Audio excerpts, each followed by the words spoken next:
Extra minutes. Bats infected with the lyssavirus have been found all over Australia. That's right. Yes. I guess we don't want to terrify people, but we do Not at all. want them to know. They need to be aware. Absolutely. People need to know that if you come into contact with one, or if you see a dead bat on the ground, just picking it up carelessly and tossing it in a bin, you need to make sure wear a pair of gloves. Just be careful if you must touch one. The infected bat, as I understand, dies.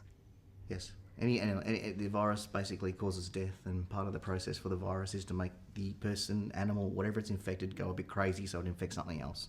That's the simplest form I can put it. And it's very possible that this bat was behaving erratically that struck Lincoln. I think the thing here is bats don't generally go around attacking people. They really don't. So if a bat attacks you, there's a chance that there's something wrong with it. I just think it's just common sense. If someone has attacked by a bat, just err on the side of caution. So what should we know? Well, I guess what we would like to get out of this in the long run is the lyssavirus, or Lincoln's Lyssavirus Foundation.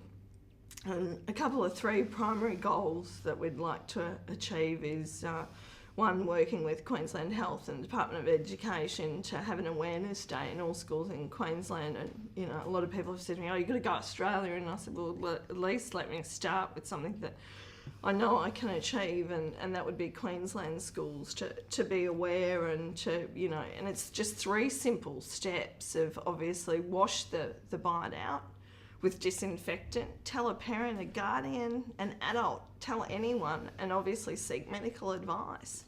The point of you telling this story, I guess, is for us all to know better. Absolutely. We came into contact with Lincoln's fluid, so we were required to go through that process, and all that's really done. That's another aspect to this, which is, it was just horrific to go through what you did, but then you didn't know whether you too were vulnerable.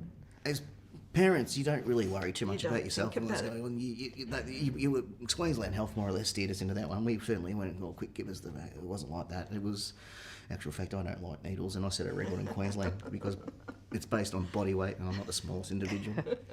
So essentially, I had more immunoglobulin injected into my backside than anyone else in this state. And then after that, you go through your vaccine, which is not that hard really. It's you give it an injection, I think, from memory, once a week for about 4 weeks roughly. It was nothing in comparison to what Lincoln went through. I mean, nothing, and that's probably the important thing that I would like to get out to every Australian, really. This is not a problem where you have to have a yearly vaccination. It's not a problem where you have to actually do anything other than be knowledgeable that if you come into contact with a bat, you have to do something. Until then, it's not like you have to have any other form of immunisation. It shouldn't even cost public health, really, anything.